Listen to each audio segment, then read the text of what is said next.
Hello and welcome to NARC Live on Wednesday the 22nd of April 2026. Coming to you live from Norfolk on the east coast of England with Tammy M0TC. Hello. And me, David G7ERP. Lovely to see you. On tonight's show, Gwyn G3ZIL tells us it's time to propagate. No, not gardening, but HF radio. We take a look forward to International Marconi Day this weekend. It's our first special event of the year. And we find out, yes, what on earth this is. And we've had the most strange collection of answers we've got. But there is something very specific we're looking for. If you have not emailed us, then please do pop it onto Facebook or onto BATC very quickly. And then we will reveal your answer with everybody else's at the end. But first, I'm very sorry to bring you very sad news that we've lost one of our older members because Andrew Brighton, M6LXM, is now sadly silent key. Now, we haven't seen Andrew for quite some time, since before COVID. And in fact, to be honest, we lost touch with him during COVID, and we did try, several of us did try to make contact. And we didn't manage it. We did try by phone and all sorts of other contact details we had for him. But Andrew, as you can see, is not a terribly older person, but we found out that he died suddenly on Sunday the 11th of April. We found out from one of his relatives. We don't have any more information because actually literally this came into us at 3 minutes to 7 tonight. We had a Facebook message to the club's Facebook page. And so this is all we have, but we managed to find a picture of him very quickly. This is one from a Christmas party of years ago. But we'll remember Andrew. He took his license and course with us. I think he came from the days of CB, in fact. That's how he got interested in radio, as often many people do. But he's now sadly no longer with us.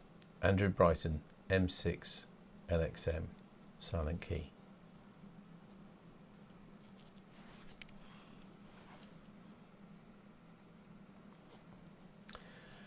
Now, our first special event of the year is coming up this weekend. It's spring and it's better weather, so hopefully brings better conditions to which to run special event stations, although radio conditions, not so sure. We'll see.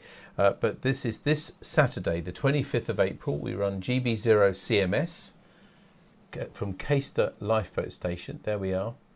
There's the details. It's a well-known, easy place to find. There is parking there for this day only if you're coming to help us on the station. So from 8 o'clock we'll be setting up, and if you do arrive, there is now a car park with a barrier on it just to the specific car park area for Caister Lifeboat Station. And the code has been recently changed, so although we started putting out a different code a few weeks ago, the code for the barrier has changed because it will change quite regularly, and it's currently 4501. You can also find that on our latest newsletter as well. Now, we hope lots of people are going to come. We've got actually somebody operating on one of the two stations for pretty much the whole thing except for the last period. So if you'd like to operate there is plenty of time. There is a link which is on the latest newsletter and also on the article for this, which is on our website. You can click on that, add your name and call sign to whatever mode you want to run, whichever station that you want to run. The details are on there. Basically, if you've never heard of this before and you don't know anything about it, it's always the International Marconi Day is always on the closest Saturday to Marconi's birthday. And stations around the world will be set up at sites with historical links to the inventor's work. And Caister has an historical link.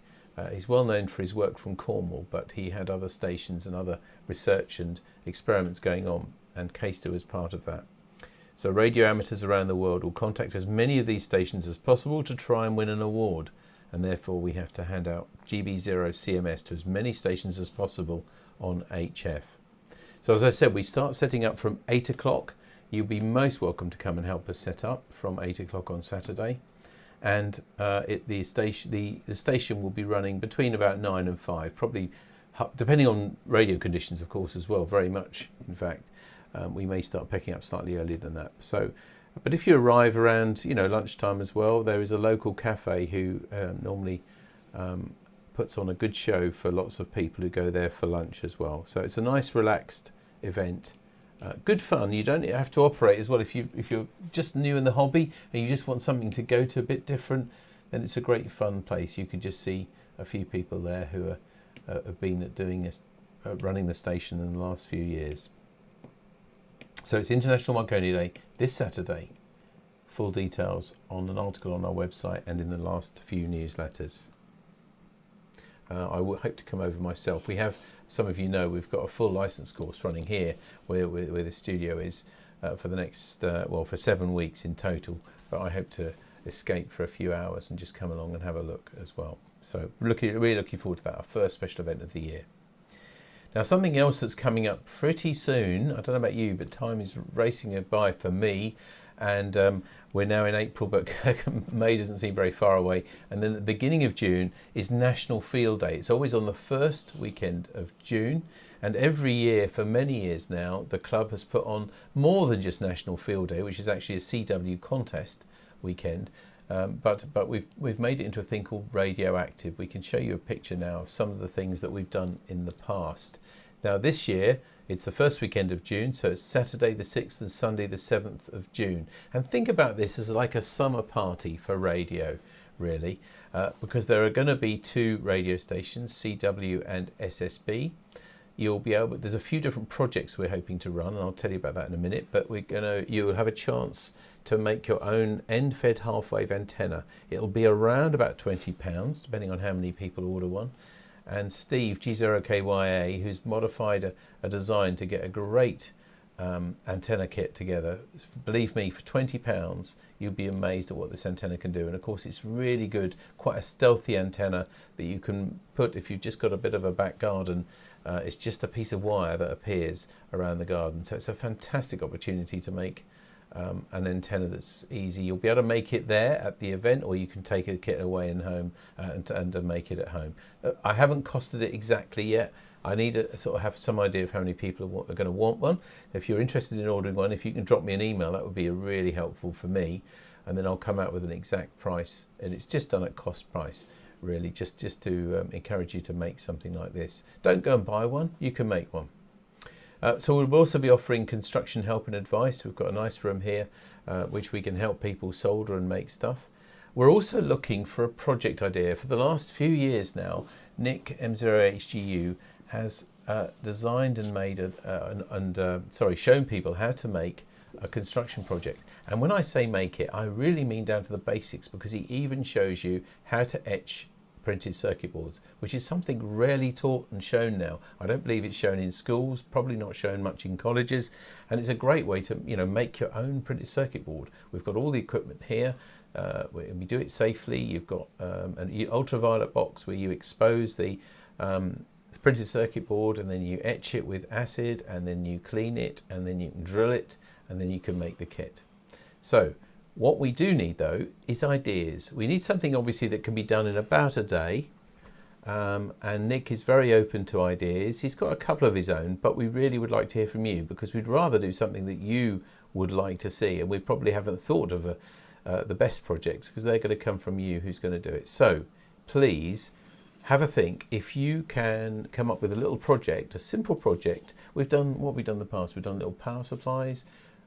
We've done SWR meters. Tammy, can you help me here? What we've done? I should have written down what we've done in the past, but quite a lot of little projects. A little tiny tuner unit, I think we made. Can't remember now.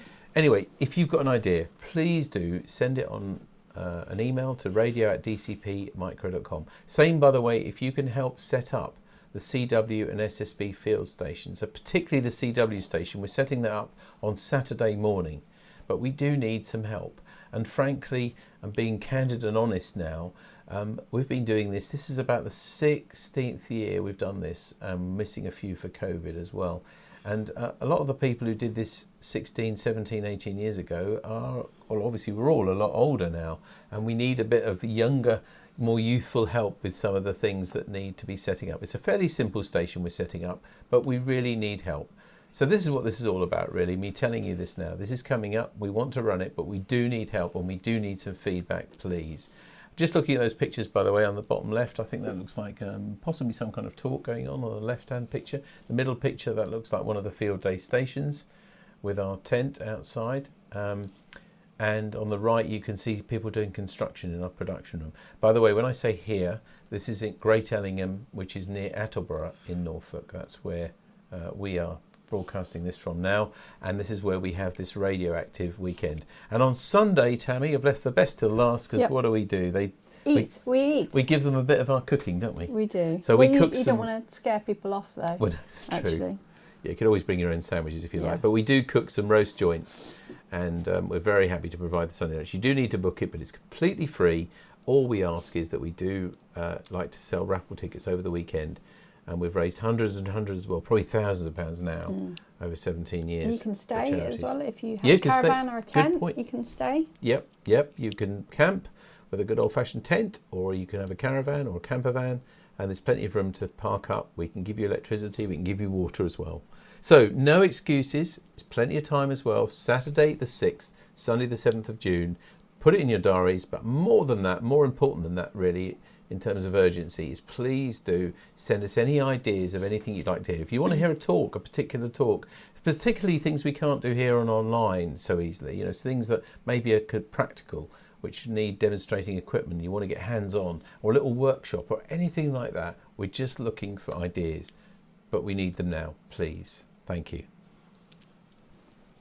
Just time for a little bit of members news before we come to our competition. And we only get one bit of news this week, and this is from Bob, G6PWS. Look at this. That is fantastic. And what he says is this landed on our feeder, spent 20 minutes just looking and then took off. But 20 minutes, that's quite a long time, isn't it? It is. And I don't know what happened to me in my script and me finding out what bird this was. It was a sparrowhawk. Well done, Tammy. It's a particular one, but I can't remember either. Well, Eurasian. Eurasian, no, that's right. Yeah. I found out, but it's missing off my script. What it was. No. What do you think? I did use the internet for a little bit of help with that one. Anyway, thank you very much, Bob, G6PWS, for sending us that picture. Now, less of me speaking, more over to Tammy now for Little People. What have you got this week? Okay, you like bananas, don't you? Yeah, I do. So, did you know that the Leaning Tower of Pizza is actually made of banana? It's not Leaning Tower of Pizza. Oh, is it not pizza? No, it's not pizza. That's what you hope it would be, but it's pizza. Ah, pizza. Oh, that is good. Actually, some of our relatives have been there and visited the last few days. In the last few days. So it was, when I saw that, I thought of them and thought, that'd be cool. That is rather nice, made isn't of it? banana. And what I love about this, it's miniature-calendar.com, by the way. They come up with a new picture every single day. It's a Japanese website, really, really good. And Tammy picks one out for us. What's amazing is it's often something really simple, like that banana.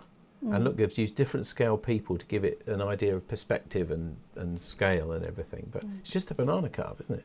Do you know, next time I have a banana... just a banana cut? It is. I knew you didn't know that. Next time I have a banana, I might just make one of those before I put it in my cereal. You know when to play with your food. Yeah, no. Thanks, Tammy. Right. Anyway, what have you been doing?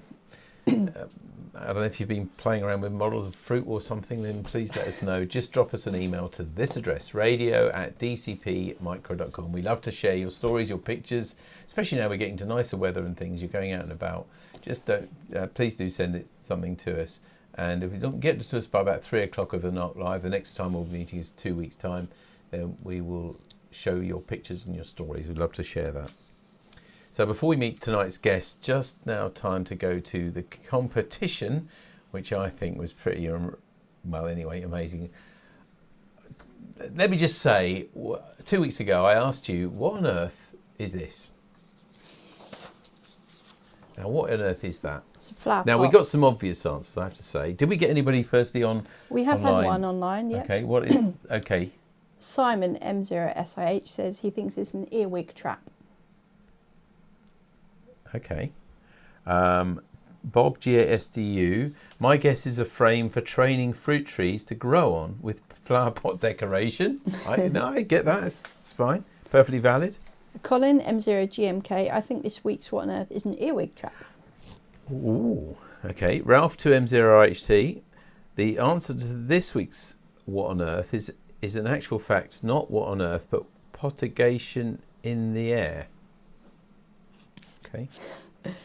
John T0TWQ, could this be the grave of either Bill or Ben, the flower pot men, and possibly Little Weed? Blob, blob, blob, blob, blob, weed. Tammy, I know there is a little bit of age difference between us. Do you know what he's talking about here with Bill and Ben? I've read about it in history books, yeah. Oh, shut up. That's not like that at all. Anyway, you're supposed to say it, bob a lob a lob a lob. Okay. Weed. Weed. Some people at home now of certain ages will know what I'm talking about. Anyway, nice one, John. And Paul G3VPT says, is it a flower pot antenna? Which I love because there is such a thing, is you know. it? Yep. And the answer is, I bet you can't wait, it is. It is an earwig's nest. I couldn't believe that. An earwig nest. So 2 people got that right, didn't they? So they have earwigs on because they are an effective predator of aphids. So they eat the aphids so they don't kill the tree. An upside down flower pot. So once the earwigs are moved in, we can transfer the wig nest from one fruit tree to another to help contain aphid damage. This means we do not need to use synthetic controls on aphids. There we go. Fantastic. All right. Well, Peter M0HBL, thank you very much for sending us that. 2 people got it right, and the rest of them all came out with very adventurous ideas. That's the aim of the game, though. It is, absolutely. So, see how you get on with this one. I'm not allowed to make any comments or clues here, am I? No. Big shake of the head from Tammy. What on earth is this? I'll just say one thing. It's not. Yeah. We don't want to know about the tape measure. Yes, that's true. Some smart aleck will say it's a tape measure. Yeah, the item above. Yeah, the person that did it thought that they'd like to give you an idea of the size of it and the scale, right. So they put a tape measure there. So what is it? What's it called? What's it for? Any of those? You've got just under 2 weeks to let us know. Let us know by 3 o'clock or a fortnight today, and we will read your answers out. I wonder who's going to get this. I'm smiling, and it's as much as I can do because I'm not allowed to give anything, am I? No, you're not. No, right. But, no, okay. I know that look. Okay, we're going to meet Gwyn in a moment just to let you know what's happening in the club this week. So on Sunday we've got the GB2RS News at 7 o'clock on from GB3NB repeater.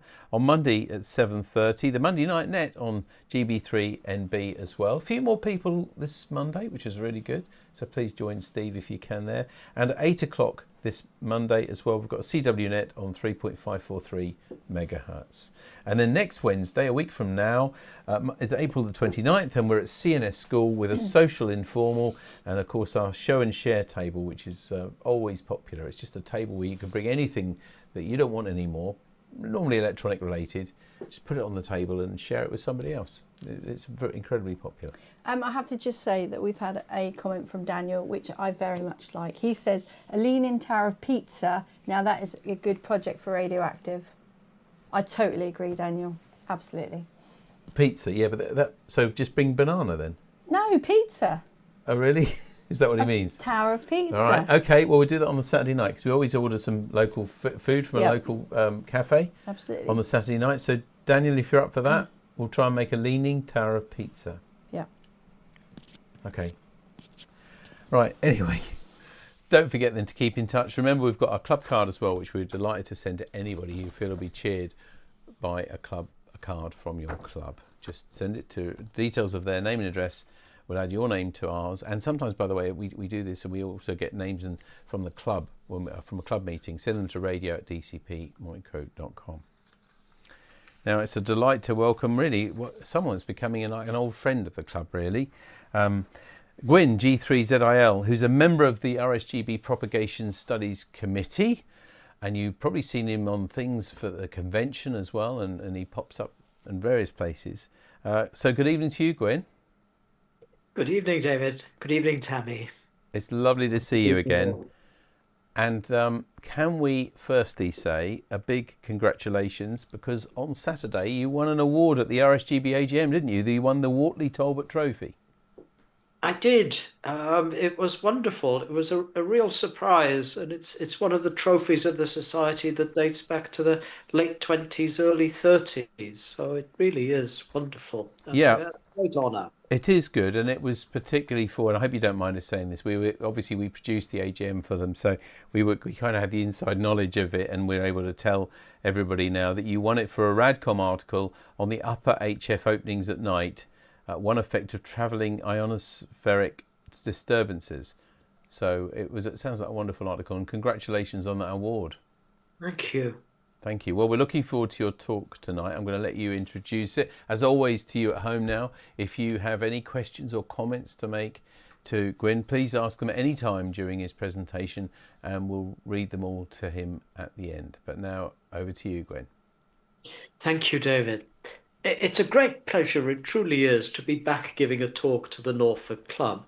And thank you for giving me the opportunity to present recent work by my friends in the US on measuring the time radio signals take to propagate from transmitter to receiver. It's really through the efforts of Scott, Paul, Clint, Brett, Michael, Rob, and Phil, not mine, that we have a fascinating set of results. And then my contribution has been to try and tease out what their measurements tell us about HF radio propagation modes.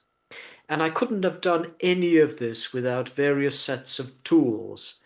And those include ray tracing.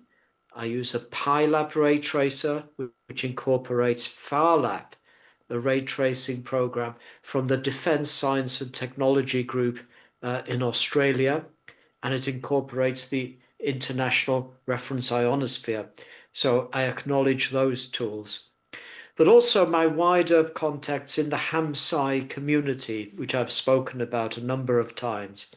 They really do provide a supportive environment and encourage technical innovation in software and in hardware systems, as we'll see in this talk. So I'm very grateful to HamSci and their funding and interest. So, an outline for this evening. My talk is really in three parts.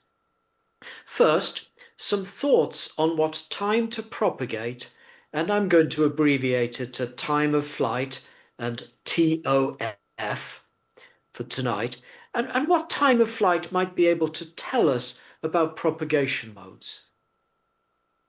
Second, I'm going to go into a very brief description of how the measurements were made. Now, that's really a topic for its own right and best done by my collaborators, who were the true innovators here. And third, my main topic, which I'll spend most time on, are examples of measured time of flight on 5 and 20 megahertz with up to 6 different propagation modes.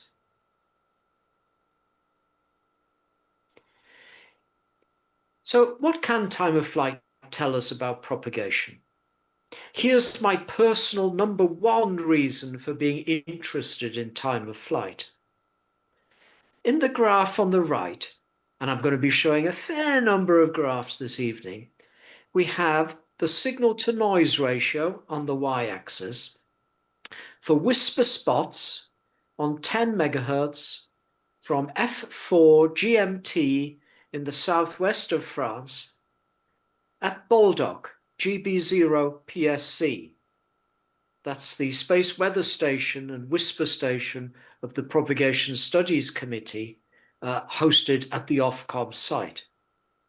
And those spots are in green, and my good friend G4HZX Nigel in Beckenham is in yellow. So we were both receiving F4 GMT. And those were weak signals to start with, but after about 12 o'clock UTC, an SNR averaging about minus 10 dB, those were on the Great Circle direct path, some 950 kilometers from southwest France to Baldock. But what of these morning spots? The mean SNR was lower, it was about minus 25 dB. Now, were those spots still on the Great Circle, but somehow 15 dB weaker? Or were they from a propagation mode that really interests me, 2-hop side scatter? So did F4 GMT's signals, did they go off Mediterranean, North Africa, and as they were scattered off the land or the desert, did some of that energy find its way via one hawk to Baldock? Now that would be a total path of some 3,000 kilometers, and time of flight would be about 10 milliseconds rather than about 3.5 direct. And that should be easy for us to see and fascinating to me, certainly. So the second area where it can help is that it can tell us whether propagation might have been via the E or the F region, or was it via one hop or two hops? Now this diagram is more than a sketch, and these are paths from WWV Colorado, which will feature strongly in tonight's talk, to my good friend John Ackerman, N8GA in Ohio. And these are rays from a ray trace simulation by PyLab through the International Reference Ionosphere. And they represent the average for those times of day in July. So from the ray traces, I can calculate the time of flight. Now, clearly, we have a greater measurement challenge in deciding between 1F at 6.15 and 2F at 6.61. It takes about 10% longer. Or even this a bigger challenge going between 1E at 6.11 milliseconds and 1F at 6.15. So that's a very subtle change in time of flight.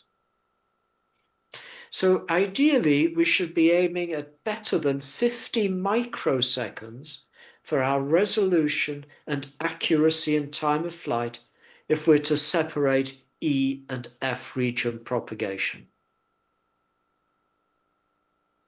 The other interesting aspect of time of flight is that it tells us about the daily variation at the height of reflection of our signals. So using PyLab ray tracing, here is a simulation of the time of flight. So time of flight is on the y-axis from 5.1 to 5.8. This time from WWV Colorado to KPH, just outside San Francisco, Northern California. Just over a 1,500 kilometer path on 10 megahertz, and we're looking at F region propagation. So I've marked sunrise, so local sunrise, and the band opened quickly, and the time of flight was about 5.5 milliseconds, and it reduced as the height of reflection fell going towards midday due to the increasing ionization.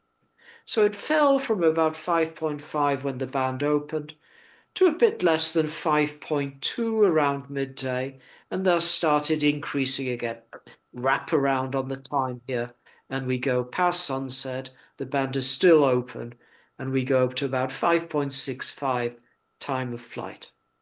So a change of about 500 microseconds, and that needs to be well within our measurement resolution if we're to study how the time of flight and the height of propagation reflection varies through the day. So if you search for time of flight, you will see studies where the time is the time difference of arrival between 1 and 2 hops, or the time is dependent on the computer clock, and so the baseline varies and wobbles up and down. Now, I'm really interested in the absolute time of flight. So that is a precise measurement of the time taken from the transmitter to the receiver antenna. Now, the times transmit signal from WWV is highly accurate in both its timing and its frequency. Now, at the receiver, we can be sure of the start of each second within a microsecond if we have a GPS receiver with a pulse per second output. But there's a problem, and it's a big problem. The signal processing within the SDR will take an awful lot longer than the 2.3 milliseconds of time of flight on this example path, which I'm going to be showing data for tonight, from WWV Colorado to KD70FG, Northern Utah. It's the Northern Utah SDR site. So the SDR processing time may well vary by far more than 50 microseconds. So we have a difficulty in keeping precision.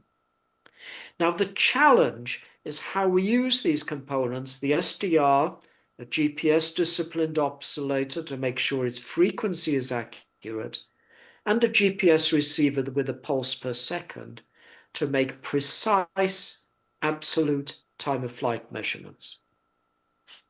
And here's the case study. Here's how my friends Clint, Scott, and their collaborators have come up with a way of doing this. So this is entirely their idea, and I've been using data acquired by this system. So their idea is to generate a local tone whose phase is flipped at precise seconds from the GPS 1 pulse per second. Now that tone is up converted to a 45 megahertz IF, where it's filtered, and that filter imposes an 82 microsecond delay, which we will have to keep an eye on.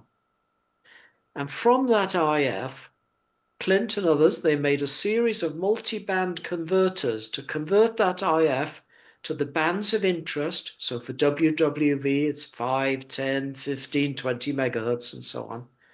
And that signal is put in to a coupler along with the signal from the antenna, and that goes into the SDR. And so the key to the precise and repeatable measurements is that our local precise phase modulated tone and the over-the-air signals follow exactly the same processing path through the SDR, and the delays suffered in the SDR are exactly common to the over-the-air and our local signal. And then we correlate, we match one signal with another to find the time delay between over-the-air WWV and our precise 1 second local signal. So a quick recap of what is meant by correlation. Here's a simplified example. Now at top left, we have sort of an original signal, a waveform, just arbitrary here. Now we can create an exact digital replica of the form of the WWV modulated signal in our processing computer. Now, so that would look, the original signal here, we can recreate precisely in our computer. Now here's a delayed signal. So it looks like this sine wave, but it's been delayed over the radio link and it's got noise added onto it. So it sort of looks like the signal on the left. And I've got 128 samples in it. And if we were to do a simple graph of plotting signal to noise against the original signal, a scatter plot here, we can sort of draw a best fit line. And it's got a lot of scatter from the noise that we see. But we can get a correlation coefficient from this. You could do this in Excel as a test. You get a correlation coefficient. And now let's move the delayed signal slightly and see, move the original signal slightly. How far do we have to delay the original signal until the correlation reaches a maximum? And that value, this lag, will tell us what the delay was on the original signal coming over the air. So that's a quick recap of correlation for time domain.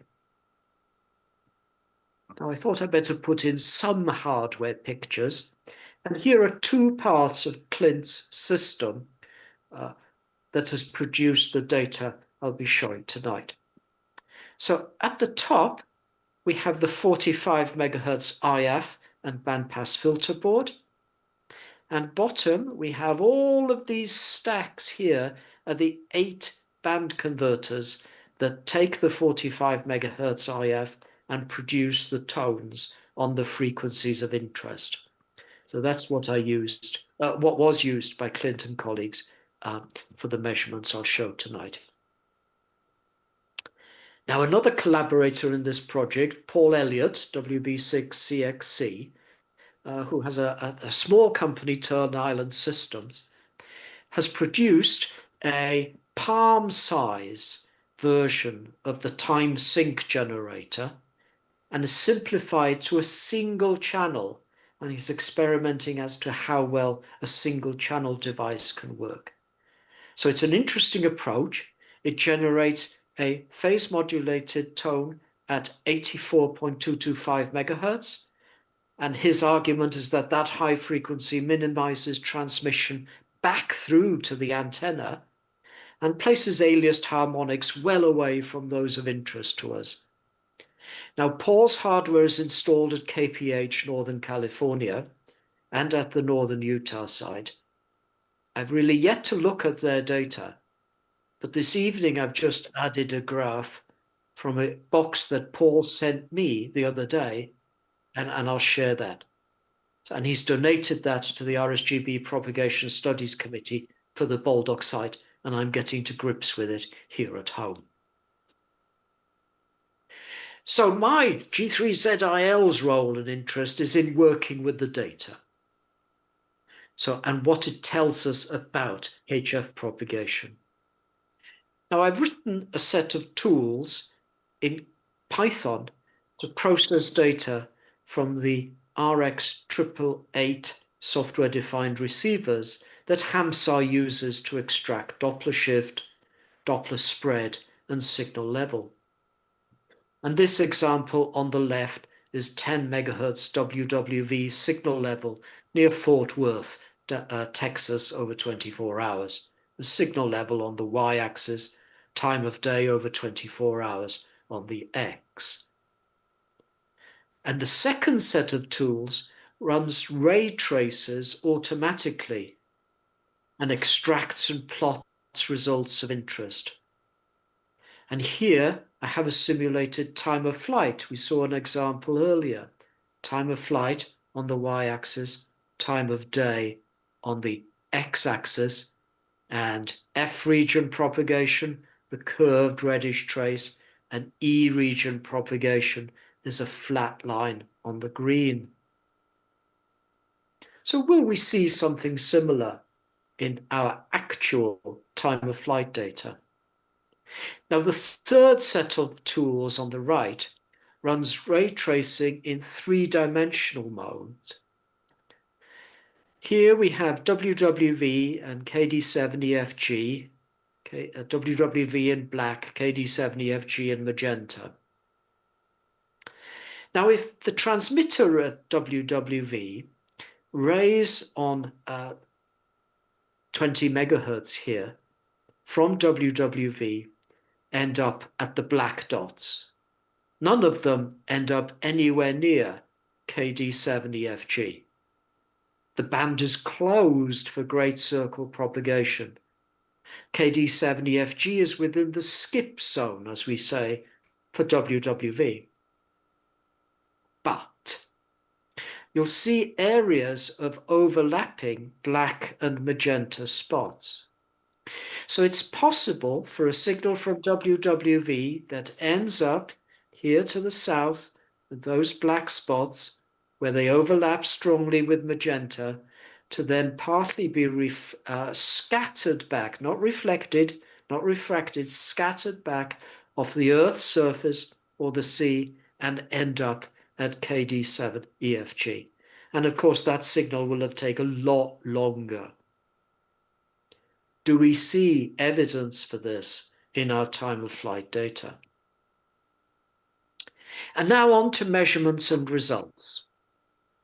So here's a time of flight data series at 5 megahertz.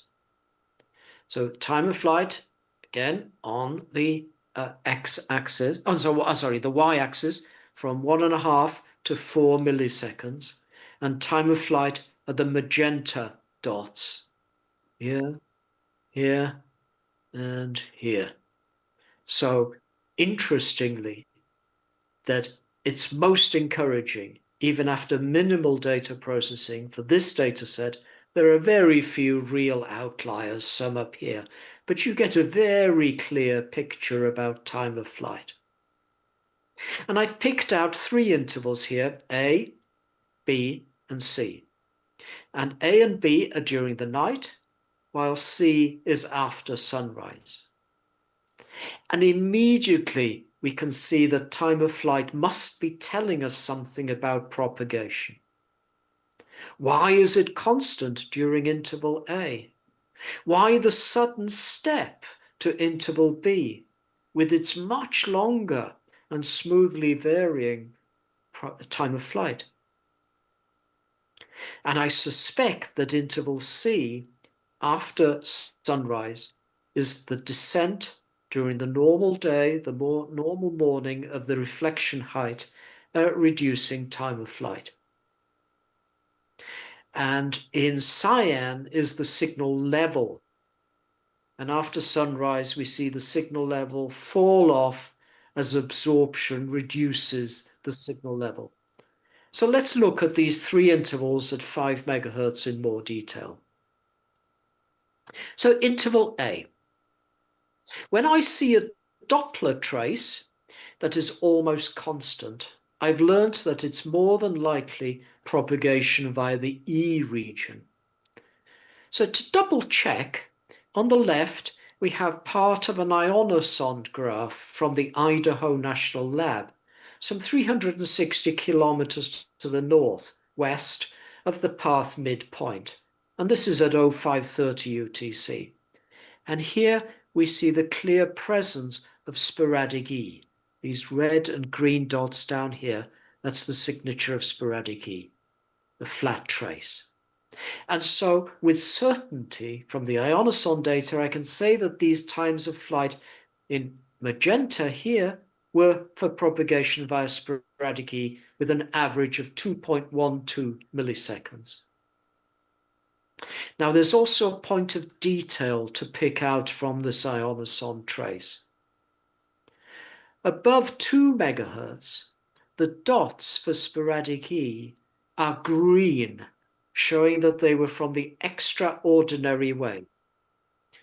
Now, in my talks and so on, I've generally tried to steer clear of the complexity of the ordinary and the extraordinary wave, but I can't ignore in this case. So for this talk, let me just say that the extraordinary wave is that part of our radio signal that is affected by the Earth's magnetic field. Crucially, it has a critical frequency about 0.8 megahertz higher than the ordinary wave, the part of the radio signal that is unaffected by the magnetic field. And we can see a difference in critical frequency on the F region traces. The ordinary wave in red here has a lower critical frequency than the extraordinary wave up for the F region here in green. So I've introduced the extraordinary wave because it was responsible for 5 megahertz being open during interval B. So on the left, I've plotted the F region maximum usable frequency, the MUF, from the ionosonde data for the ordinary wave in red and the extraordinary wave in green. And 5 megahertz on the y-axis, I've got it as a dotted line here. And what you see during interval A is that neither of those reached 5 megahertz either the MUF of the ordinary or the extraordinary wave reached our cutoff of 5 megahertz. But in interval B, that's the orange line here, we see that the green trace, the extraordinary wave MUF, is above 5 megahertz. So propagation switched from sporadic E to the F region with a stronger signal level and with a longer delay. And the longer time of flight was because reflection was high up in the F region at about 420 kilometers. So this is an interesting thing that time of flight has told me about the swap of propagation mode. Now, as an aside, I was curious as to how the ion density increased at night in the absence of solar radiation. Now, the answer was because of two mechanisms I'd not heard about. Now, first, around the winter solstice, the time of our data, 27th of December, there is a large ionization difference between the nighttime northern and western hemisphere and the daytime southern and eastern hemisphere. They're connected. They're connected by a magnetic field line, just happens to be from off the coast of South Africa, is connected to northern Utah. And ions flow along that magnetic field line from the well-lit southern hemisphere to the northern hemisphere and top it up, increasing the ionization frequency. There's also a second mechanism where hydrogen ions from the plasmasphere above the ionosphere migrate down during the night as the plasmasphere cools, and when they reach the ionosphere, they react with monoatomic oxygen to produce oxygen ions, increasing the ion density again. So I've always found that looking at measurements and trying to understand them can lead on to things I just didn't know about. So returning to time of flight, let's look at interval C. So here I have time of flight on the y-axis again and time of day on the x. So in magenta, we have time of flight.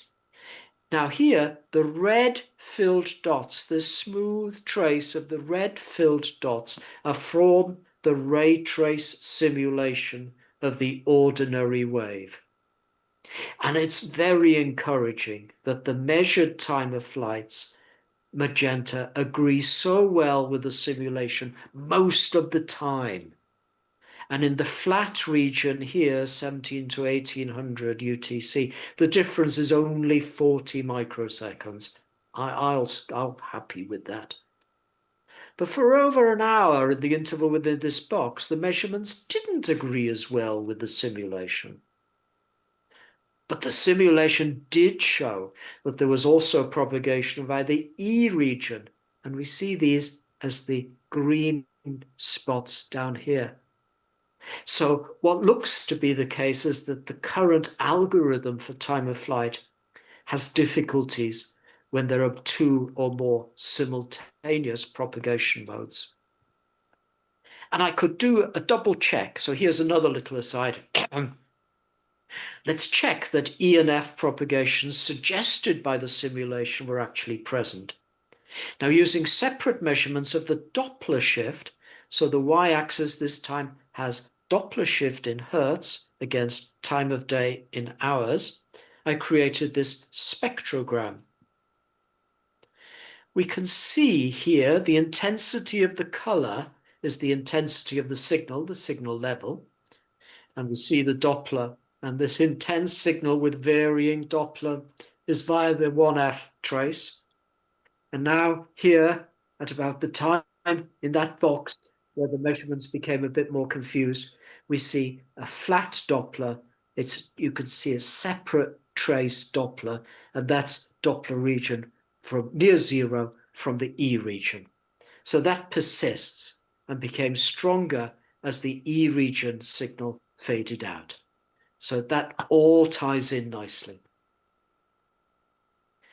So for the remainder of my talk, I'll try and make sense of this intriguing time-of-flight data set.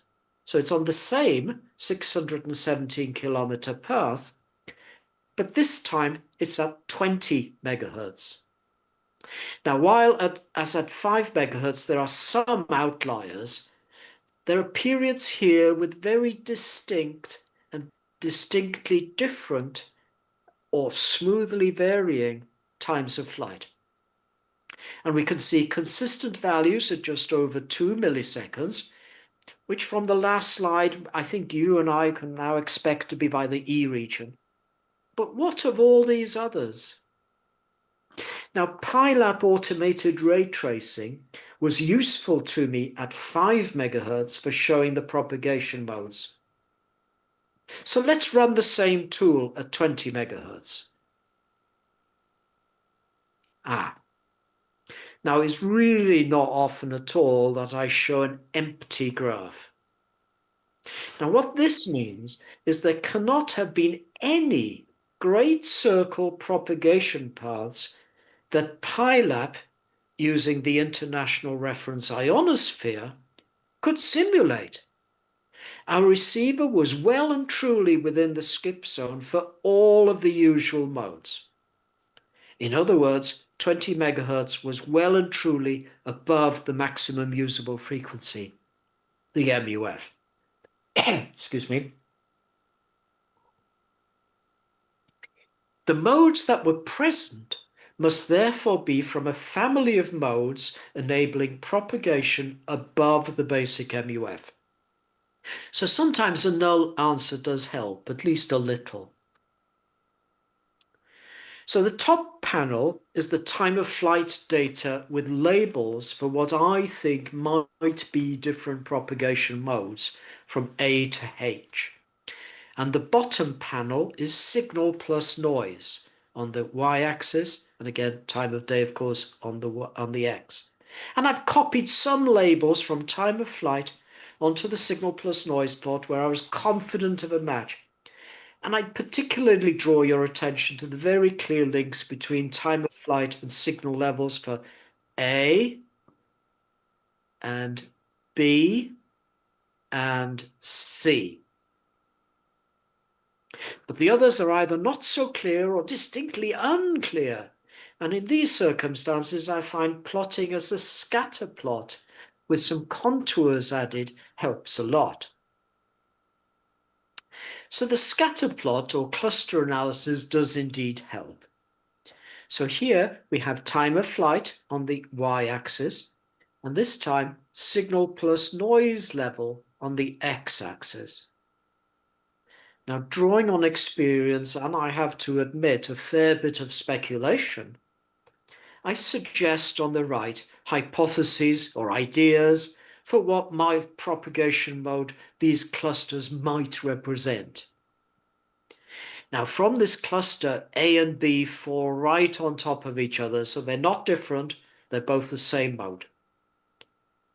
And I deduce that cluster H was just an extension at longer time of flight, so here, taking longer than A and B, and weaker than A and B.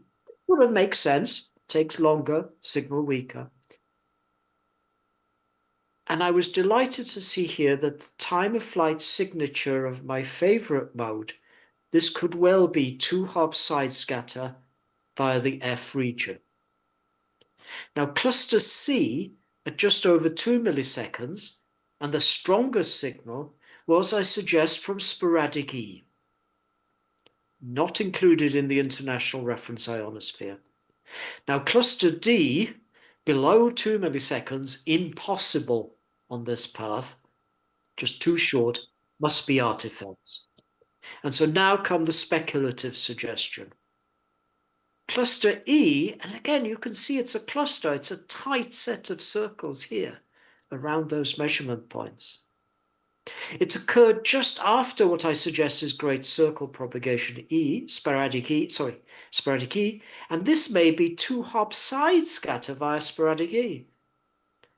Cluster F, down here, weak, in about 2 milliseconds, is certainly great circle, and could be ionospheric forward scatter. And cluster G here is, I am less sure, perhaps it was a mode known as half-hop side scatter. So let's look at each mode in turn. Let's look at two-hop side scatter first, the mode I think responsible for clusters A, B, and H. The third compartment of my toolbox uses 3D ray tracing to simulate these locations where side scatter might occur, as in that map. And I have an animation here that should run. So it starts. Let me run it again. That was, as we saw earlier, it was a bit jumpy. So we start propagation. The more red it is, I'll run it again, the more intense. So it comes in, it closes in, and then it goes out again, where side scatter is likely to be occurring from. So I can take those measurements, the green dots on each of those maps at 5-minute intervals, and I can work out the time of flight, the two-way from WWV out to the green dot and then on to northern Utah. And if I plot those from the pile-up simulation, I get the red line. And the measurements that we made are the magenta dots. Now, I was actually gobsmacked. I was so pleased to see this correspondence. I did have to shift the pile-up times by 48 minutes to get this right on top match. And that's because in the International Reference Ionosphere, it's a monthly average, and we all know day-to-day variations in HF propagation. But the shape and the form and the magnitude are so close. So this is a great match. So this is what the signal has really been doing. The really signal from WWV really did go out to here along this ring, scattered back to the receiver. So moving to cluster C, now here's my evidence for suggesting cluster C was Great Circle from the E region. We have time of flight as 2.19 milliseconds. Now, oddly a little longer than daytime F1 at 140 kilometers altitude.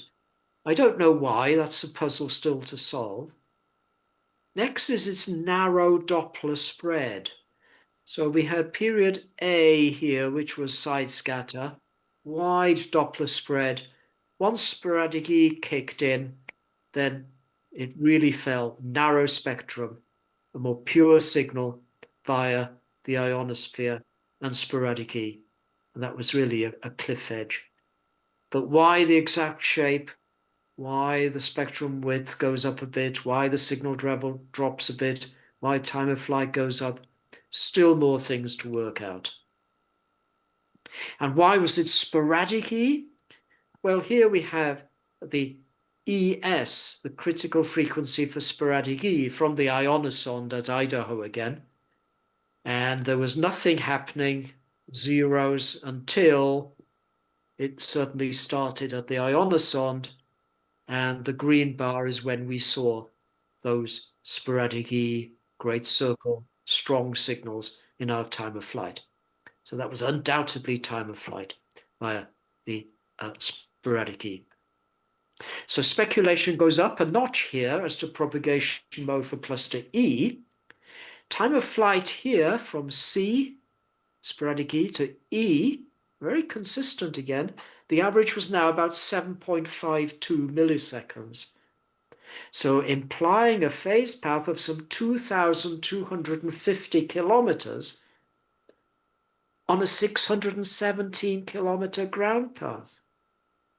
So with that total path length and a signal level, we see in magenta here, drop from C to E about 40 dB lower, I felt sure that this could be two-hop side scatter, but it can't be from the F region as the time of flight was too short. We saw that it was 10 milliseconds and more.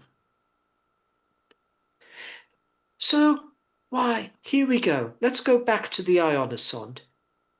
So this is a map now. So WWV on the right, KD7EFG Utah here on the left, and yellow is the Great Circle Path, and blue dot is the middle of that. And during period C, green, we had the cloud of sporadic E over the path midpoint opened that path. And then we saw it must have drifted away, and it must have drifted to the north or the northwest because it persisted over the ionosonde up here for longer. It had a second bump. And this coincided with our orange period of 7.52 milliseconds.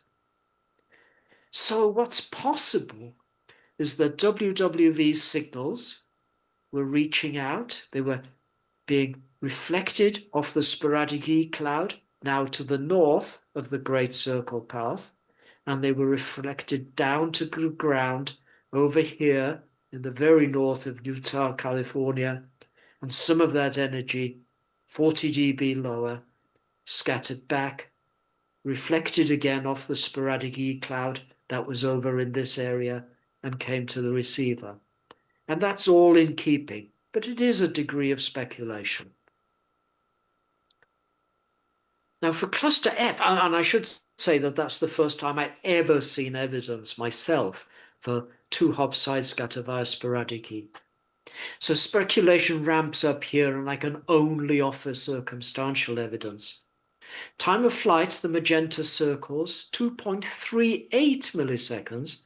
So it's certainly implying a great circle path, and the signal very, very weak, and recalling that WWV transmits 10 kilowatts to a vertical, and the northern Utah SDR site is both quiet and after much effort in reducing instrument noise.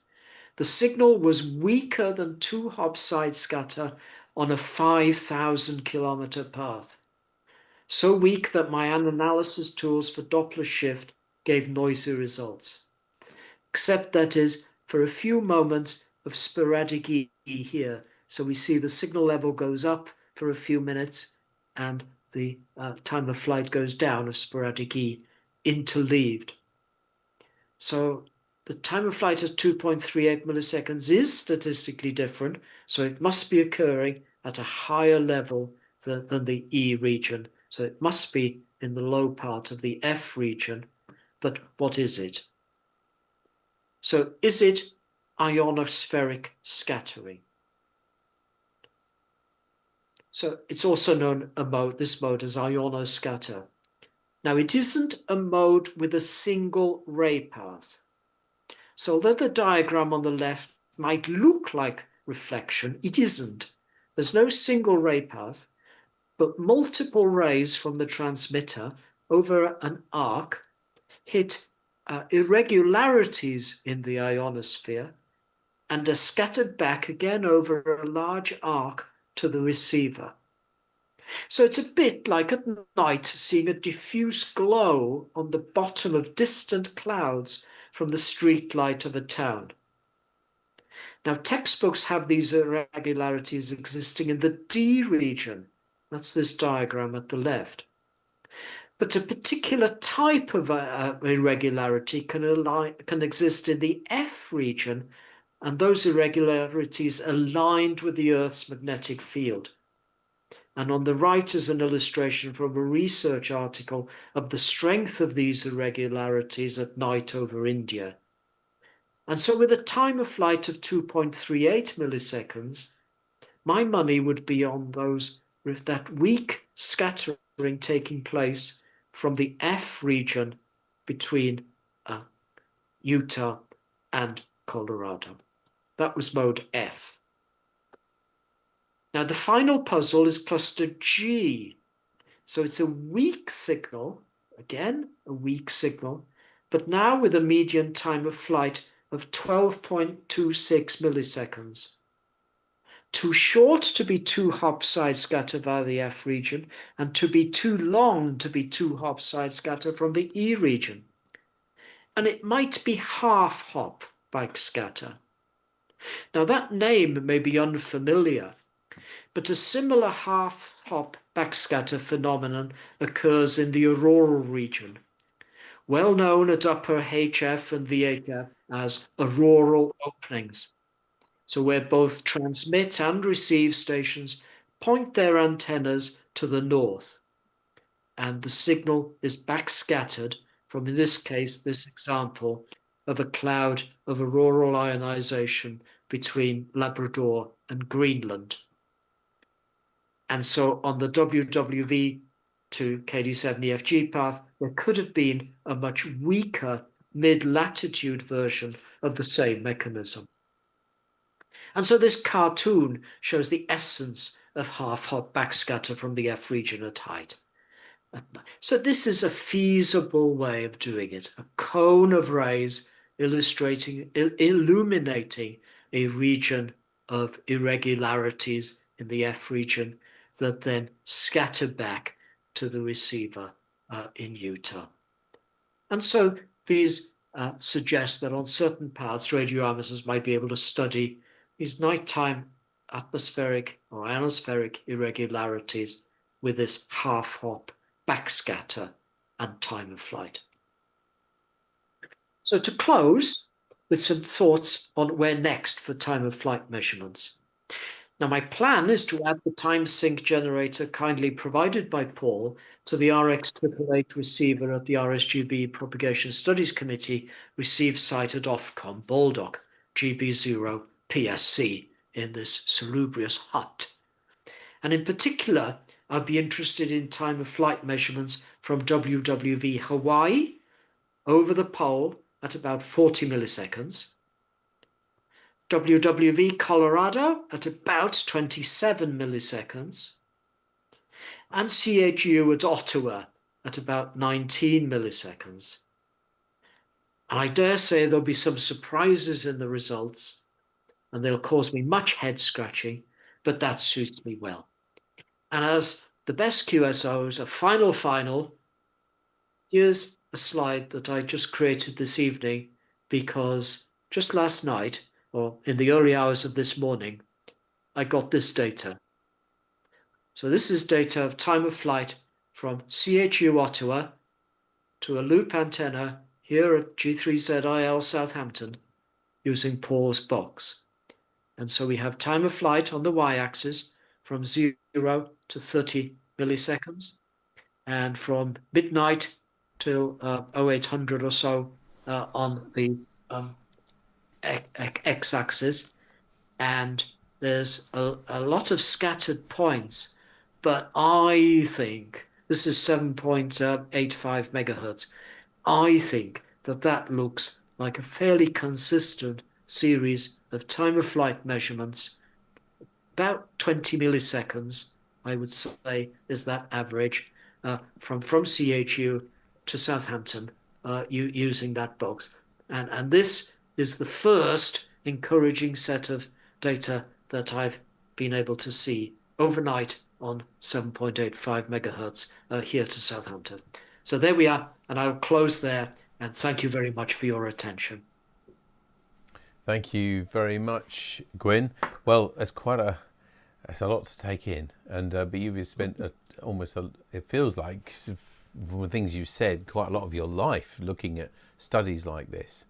How much of the things that you're discovering through this research and your receiver box and thing is new to you, truly new, or is it just confirming things that you already knew? The two-hop side scatter with the F region is confirming what I strongly suspected.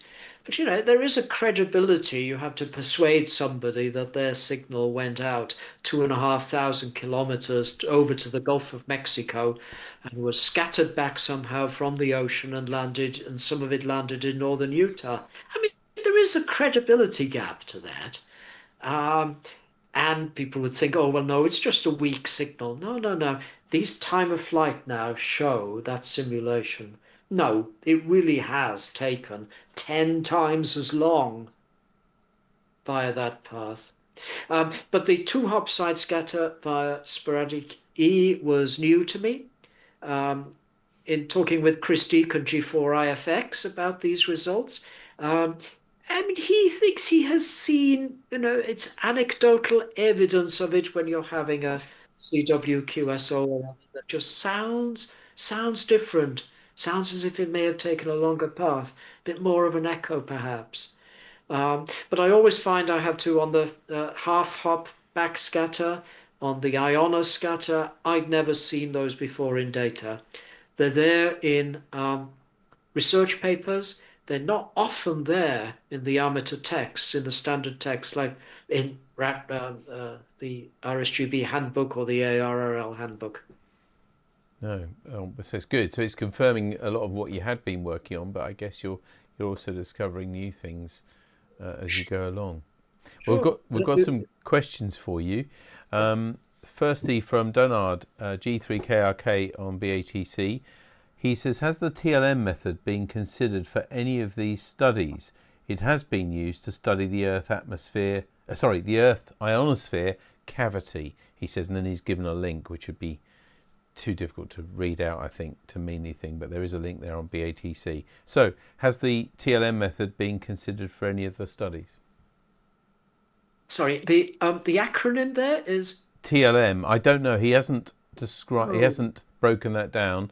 So I'll tell you what we'll do. We'll move on to another question, and then ask Donard now if you can put in what you mean by TLM. Then we'll certainly read it to you. There is a link, and we're actually going to put that onto Facebook, I think. Now, are we, Tammy? Or are you going to have a look at it? Oh, to see if that brings us. Okay. Well, hopefully, Donald, anyway, you'll come back to us with a... We're just going to see if the link he gave, which isn't really... It's difficult to get to you and to everybody as well on the other platform, to see if that brings... No, that hasn't mentioned it. Look, don't worry. We'll let Donald come back and explain what TLM is to him. So we'll go over to our Scottish correspondent, as we call him, 2M0RHD. He's got quite a long question here, but this question may or may not be within the arena for your detailed talk. However, I will ask it. Forgive me if I'm talking nonsense. So Ralph says, every signal, light, sound, electromagnetic waves, etc., will have an end-to-end delay, as noted by your lecture. I seem to remember that when, in the last century, the astronauts who landed on the moon had a long delay with radio signals, moon to Earth. However, the recent round of moon trip to the radio comms seemed to be more instant, give or take a few milliseconds. What has changed in the intermittent years? Power, antenna, frequency, equipment, analog to digital, or a combination of the above? Propagation and sporadic E surely has little input with such transmissions through space.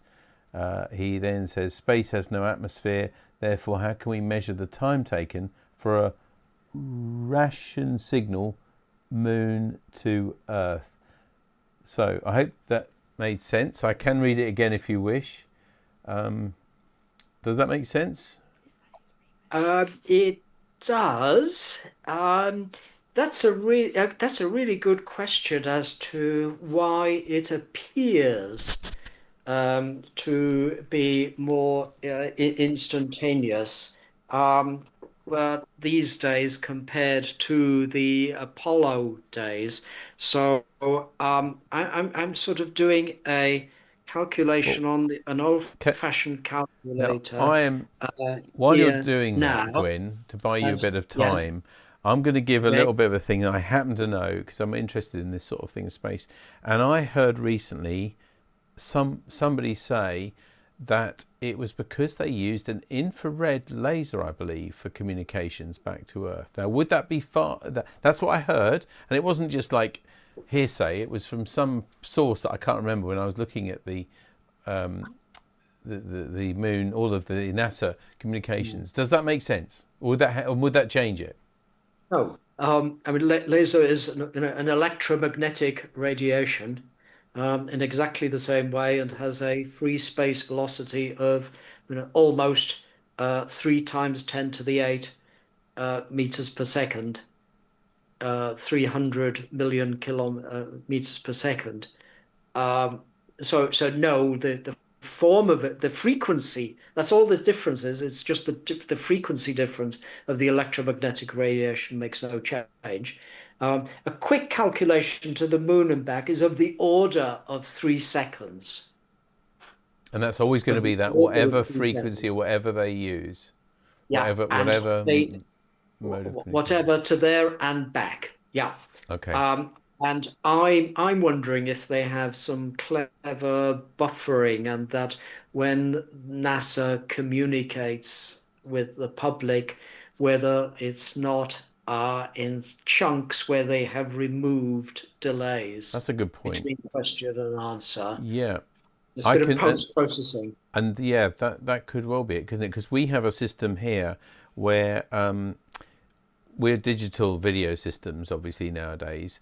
And sometimes the processing of conversion of analog and video is different. So we have a thing, for those of you at home who don't know what I'm talking about, I'll try and explain it.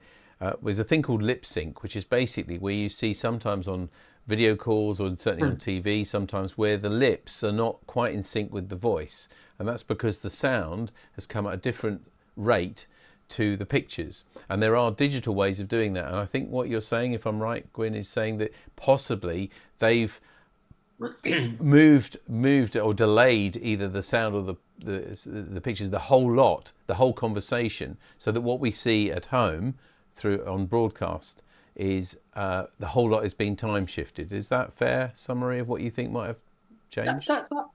I'd be, yes, I'd hazard a guess something along those lines. Yeah. So it's a kind of a bit of a con then, Ralph, just to make it more fluid, probably, the conversations, rather than that 3-second delay that we used to see on Apollo. Thanks very much for taking that, Gwyn. Right, now, Donald has come back, and TLM means transmission line matrix. And that's what he meant by TLM. And he's actually added physical spaces replaced by a mesh of transmission lines, which are then solved exactly. Problem is that the frequencies that you used would require significant spatial discretization. I've never heard that word. Sorry. Discretization. Discretization, and thereby massive use of computers. Oh, maybe is he referring there to the space? Think maybe. Sorry, I've just realised. Actually. Yeah, that might not be to do with the question originally asked. I've just realised that as well, Tammy. So I'd read the top question. So I'm going to read it to you again, the first question, and then I'm going to repeat what that said. So I think the TLM bit, it said his original question was: has the TLM method been considered for any of these studies? It has been used to study the Earth ionosphere cavity. And then he sends this link, and TLM is transmission line matrix. Right. Sorry, we're trying to fox you, aren't we, here tonight? Yeah, well, yes. It's not deliberate, I assure you. Now, a name comes to mind, but it's one of these things that I will have come across in passing and saying, gosh, wouldn't that be fantastic? But as was mentioned, the computational resources to do it would be enormous. And there's a chap, I can't remember his surname, Donard, or his call sign. Yes, Donard, that's right, yeah. Donard. G3KRK, yes. Is that Donard who asked the question? Yes, that's who's asked the question, I imagine, unless there probably aren't too many Donards, are there? There probably aren't. And if so, we had a good friend in common, Professor Rodney Coates. And I had looked at Donard's work on that, in that, to me, it's a little equivalent to an area that I worked on, computational fluid dynamics, where you have a mesh, a grid, and you solve and so on the equations. Well, I'll tell you what I'll do. Not that this is not enjoyable for everybody, but I think it's quite deep. And what I think might be wise, if you're happy, can I share your email address with Donard, and then maybe you can chat between you as well. So I'm not trying to dismiss this, but obviously it's quite deep and probably needs more of a conversation, which unfortunately we can't do. Yep, that's okay. That's all right. Well, I'll put you two in touch with each other. I expect I've got your permission, Donald, as well, to share your email address with Gwyn. Right, so now Steve G0KY says, great talk, Gwyn. I think you know Steve very well because he's, of course, the chair of the Propagation Studies Committee, which you work on. He says, great talk, Gwyn, and look forward to seeing the results from Baldock. And also, he added, but again related to the space question from Ralph, he says, I think the media filter out the gaps to make it sound more realistic. The time delays are deliberately there. Yes, definitely there. Okay, so that's... Oh, so obviously, maybe if you watch some of the raw feeds from NASA on their own website, maybe you wouldn't have seen those, and it's just maybe the media when they package them up to, to put them out, for, should we say, for the general public. Yes. Maybe that's when they tidy them up digitally, probably. And Donald's just said, yes, he's fine for me to share his email address with you. So I will do that after this Thank you, talk. David. Donald also says, Rodney had me do underwater acoustic propagation work. So anyway, I guess you know that. And I'll put you two in touch. Okay. Lovely. I've just got one other question for you. We've got, I think the last time I might have actually seen you in person was at the RSGB convention. Yes. And we talked, I think, about an upcoming eclipse that was going to happen in the States. Do you remember that? That was a few years ago. An upcoming? Eclipse, I think, solar eclipse, I believe, in the States. So it was about 2 or 3 years ago now. Anyway, my question for you anyway is about the upcoming solar eclipse.